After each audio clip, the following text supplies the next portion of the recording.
Hello everybody, Isaiah come back with another episode of the Social Progress Report, and today we're going to be talking about why we should raise the minimum wage. And today I brought my friend with me, Jude, who is a Hillcrest alumni. Hello Jude. Hey Isaiah, how's it going? Pretty good. So, first of all, I'm glad that you're back in my studio. Yeah, of course. I believe that we need to raise the minimum wage. For one reason, last job that I was at, I was making $12 an hour as a forklift driver. In Utah, the minimum wage of a forklift driver should be $15 an hour, required by law. My company was completely avoiding OSHA and not getting me licensed so that they wouldn't have to be paying me the $12. Absolutely outrageous. And we also brought the Prager University with us to discuss their thoughts, which is obviously not a real university, but it's funded by the Wilkes family, which is a billionaire conservative family who pays for people to talk about conservative talking points. And the person that's going to be talking today on the behalf of PragerU is Andy Putzar. He is the owner of Carl's Jr., and he'll discuss what he is later in the video. On to Andy Putzar. Oh, well, one thing is he's also the labor secretary for Trump, and yet he's against sick leave. He's against overtime. Obama had laws that brought the $23,000 a year that you had to be making to get overtime to $43,000, benefiting millions of people across the U.S. And sadly, Andy set it back to $18,000, and this affected millions of people negatively and absolutely. It's just terrible. He doesn't care for the American people, and he's against raising minimum wage. Which kind of contradicts being a labor secretary, if you ask me. But I just had one question before we started the video. As a worker, do you think you could live off $7.25 an hour, even working 40 hours a week full-time? No. Just for example, the minimum wage of workers in Utah hasn't raised in 10 years, while housing and college have doubled and even tripled in a lot of cases. Okay? My last job, making $12, I was living paycheck to paycheck, making $700 a check, $300 of it going to bills, and I couldn't even afford getting through 1 week. That's very interesting, considering half of workers make $33,000 a year, 78% of Americans live paycheck to paycheck, and half of Americans could not afford a $500 emergency bill. Ridiculous. Progressive politicians love to talk about raising the minimum wage. It makes them sound caring, compassionate, concerned. They're on the side of the worker, standing against the greedy employer. The current call is for a national $15 an hour minimum wage, more than double the current federal rate of $7.25. A number of cities and states are already there, including New York, California, Washington, D.C., and Seattle. Others are considering it. The left casts the minimum wage debate as a war. Okay, now, the first thoughts that come to my mind when I hear this is, this seems very divisive and unfair to pin something on the left when it really just comes down to the well-being of Americans abroad. It really just comes down to the well-being of 78% of Americans, as you were saying, that only make $33 an hour. 78%, that's the left and the right and the in-between. That's very interesting, considering that there was an article published just last week from Matthew Scheinfeld in The Hill titled, "Poll, Majority of Voters Support $15 Minimum Wage." And in the article, it goes on to suggest how 73% of Democratic voters and 53% of independent voters want to raise the wage to $15. Most conservatives don't, but a majority of conservatives do recognize that we need to raise the minimum wage from $7.25 an hour, which was just the introduction question that I had. Nobody can live off $7.25 an hour, and everyone knows that. This is not a political war. Everybody is affected by this, as Jude said. Very true. Between employee and employer. But most business owners pay their workers as much as they can. Finding and keeping good people is the hardest part of any employer's job. I know. For 17 years, I ran CKE Restaurants, the parent company of Carl's Jr. and Hardee's. Our company and franchise restaurants employed over 75,000 people. But as with most retail businesses, our profit margins were razor thin. All right. Now, let's just take a look at this. He said, okay, let's just start here. Forbes estimates that Andy Puzder's net worth is about $45 million. Okay? In 2012, they made $1.5 billion in profit. And as of 2007. And as of 2012, they made an estimated $1.28 billion. Now, when we actually look into the statistics, 75,000 employees weren't employed at the same time. Actually, as it turns out, only 10,000 people are employed. With $1.5 billion in revenue, they could afford to pay $150,000 a year to employees, which is $75 an hour. Guys, and that's the maximum. Even if you were paying them 20, that's absolutely doable. So saying that 15 is outrageous makes you insane. Makes you applying to the corporate interest. It's onto you. This is also numbers for according to the CKR, which is his own website, and it's just incredible how deceptive he's presenting these numbers to make it seem like he has more employees than what he actually has, so it's a bigger strain on him. It's just really deceptive. Going on. Based on my experience, if we adopt a national minimum wage of $15, here's what will happen. 1, a lot of people will lose their jobs or have their hours reduced. According to a 2014 Congressional Budget Office study, just a $10 minimum wage would cost 500,000 jobs as businesses terminate employees. Obviously, far more jobs would be lost at $15 an hour. To survive, employers would have to reduce hours, even for workers who manage to keep their jobs. That's a pay cut. All right, now, my first thoughts on this, and frankly my only thoughts, are that jobs are cut because of threatened CEO salaries. What do you think about that, Isaiah? I definitely agree. As we'll see later, a lot of the language that they use kind of reveals it, but they don't have any incentive to lower their hours of their workers unless it's to maintain profit.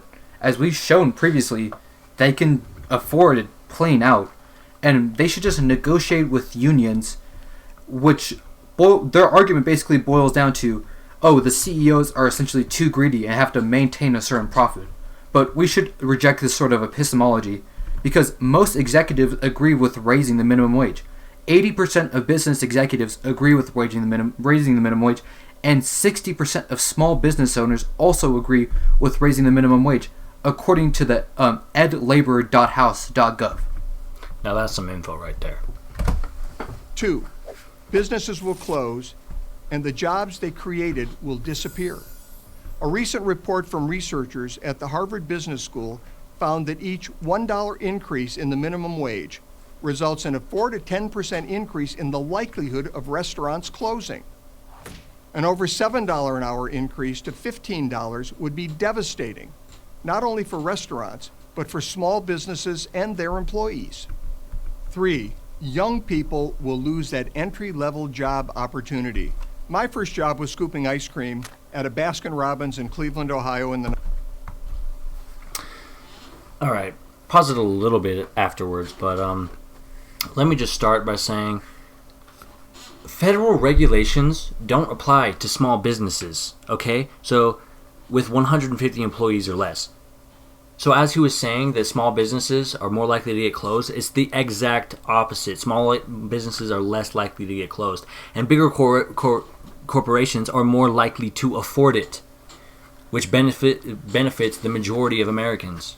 It's also just simply not true that businesses will go out of business. Australia has a minimum wage equivalent to $20 an hour, yet their unemployment is only 2 percentage points higher than ours. Almost every other developed nation in the world has at least a minimum wage of $15. And also want to just display this chart for you real quick from the Economic Policy Institute, which shows that the gap between productivity and a typical worker's compensation has increased dramatically since 1979. As we can see, approximately right there in the 1980s, the hourly compensation and productivity was very similar. But now, in almost 2020, they have almost reached a gap where productivity has doubling hourly compensation. Workers have not got less lazy or anything than that. They have just been denied their compensation and productivity. If I may say, it's more than doubled. Just putting that out there. The minimum wage right now, it should be at least $15 according to this chart, or 16 if it kept up with productivity. 3. Young people will lose that entry-level job opportunity. My first job was scooping ice cream at a Baskin-Robbins in Cleveland, Ohio in the 1960s. I would pay just $1 an hour, but it taught me valuable lessons like the importance of showing up on time, teamwork, and presenting a happy demeanor to customers. No one can get that better job until they have their first job. 4. All right. Well, let's just look at the fact that no kid or adult can afford to get higher education on $7.25 an hour without being in debt the rest of their life. Studies show that 50% of students coming out of college can't find work afterwards, and they're 50% likely to not even have a job that uses their degree, which means they're highly likely to get something that doesn't pay enough to pay off their tuition, putting them extremely in debt. Also, according to the Economic Policy Institute, again, most workers are not kids. They are mostly adults. They are also disproportionately women and people of color, which shows that their argument is just simply not describing the reality of the situation. There are also other ways you can pay children less, such as tips, and which is legal. Obviously, we don't advocate for this, but the main point that we're trying to stress is the benefits outweigh the harms. The skills that they're talking about, such as hard-working attitudes and teamwork, do not outweigh the harms of people not being able to afford their groceries and things like that. Continuing on. The cost of all workers will have to go up. If you hire a dishwasher at $15 an hour, your cooks will be unhappy with their wages. You're going to have to pay everybody more, which increases labor costs across the board. That's more pressure on profits. Too much pressure and you're out of business. 5. Fewer. All right. Now, my first thought is absolutely no one wants to be a dishwasher. That's the last position that you want in a food environment that you're working in. Okay, it's the most miserable job. Everyone who's been a dishwasher knows this. So if anything, they should pay them the exact same, because chefs get more reward out of their work and do less physical labor.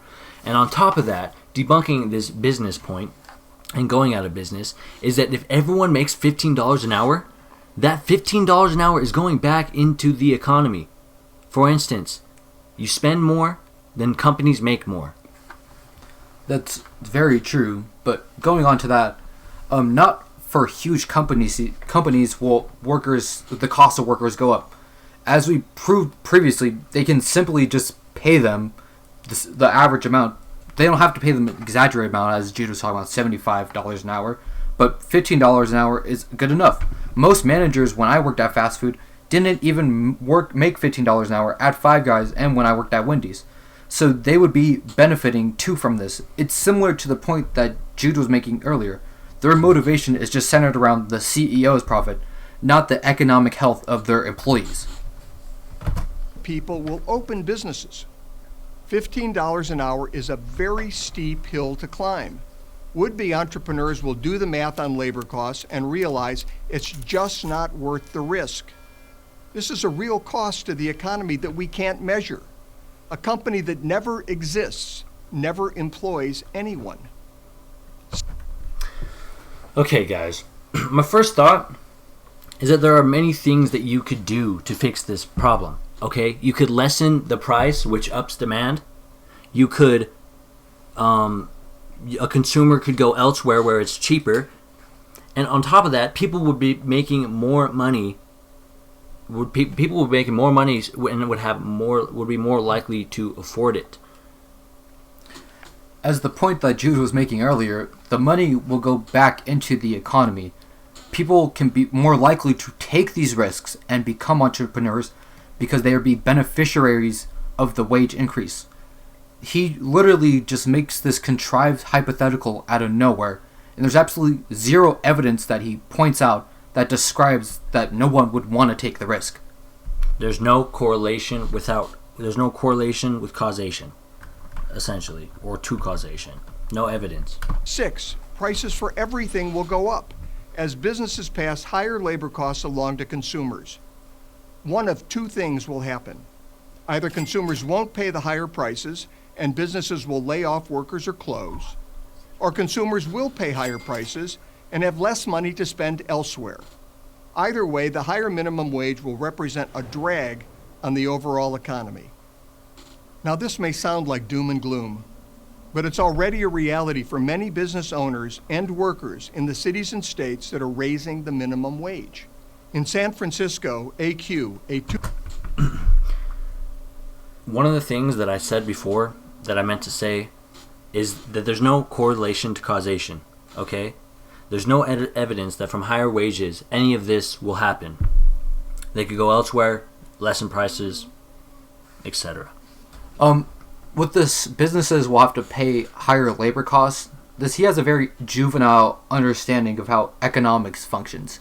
If companies' products don't sell because of an increase in the price, consumers will go to other businesses because the thesis of capitalism is that competition would make sure that there would be lower prices, which guarantees other businesses will sell the same product for cheaper, which means that products have no reason to have their to rise because they'll still have the same amount of revenue, and it would only hurt their revenue if someone went to another business.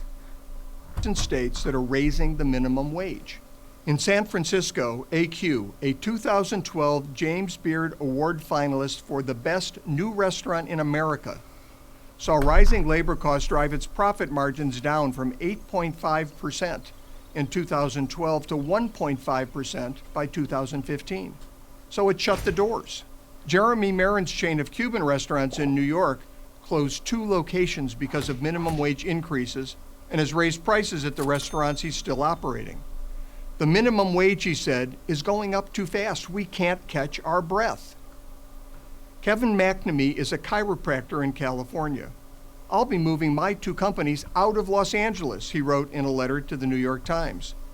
When the city compels me to pay employees $15 an hour, it comes... All right, the biggest point I have to say to this is the point we've been trying to make the entire time. As he said, if we raise the minimum wage to $15 an hour, as he says, in quotation marks, when the city compels me to pay employees $15 an hour, it comes out of my pocket. He's worried essentially about his own salary. He's not worried about the well-being of other people. Listen to how cynical that is. The city compels me. He feels no reason to pay his employees more because it comes out of his pocket. That's ridiculous. The example that was also previously brought up, correlation doesn't necessarily mean causation in that scenario either, because he didn't point out a statement or a quotation from that specific bank owner saying that it was an increase of profit for specifically why he cut those businesses. He just established that correlation himself, and he has no evidence to establish that or make that basis. And on top of that, I just got to say, chiropractors use a variety of different practices. It came from a use of someone breaking another person's back because of back pain. There's no scientific backing behind chiropractors. If you have back issues, please just go see a physical therapist. Comes out of my pocket. Last year, my employees made more than I did. Now, these stories are already all too common. Expect them to become more so as cities and states pile on the $15 minimum wage bandwagon. So, if a $15 minimum wage doesn't help workers and doesn't help employers, who exactly does it help? Well, maybe just the progressive politicians who manage to mislead voters into believing that it's the right thing to do.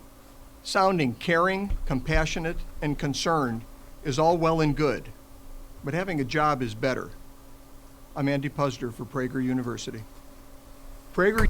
One of the final things that I want to point out is his qualifications in the beginning of being a part of Carl's Jr. Those are not correlated neither to the examples of having qualifications of a small business owner. It is no way comparative. This is a multi-million-dollar and $1 billion. Or having a degree in economics. Yeah, that's $1 billion corporation compared to small businesses being able to move, and he didn't establish a correlation for why they moved. There's multiple other reasons, but only increasing the minimum wage would be able to help, as we discussed, because they could take more risks. They had a higher income. All right, well, that about wraps it up. Hope you all enjoyed this episode of the Social Report, and have a good day, y'all. Have a good day.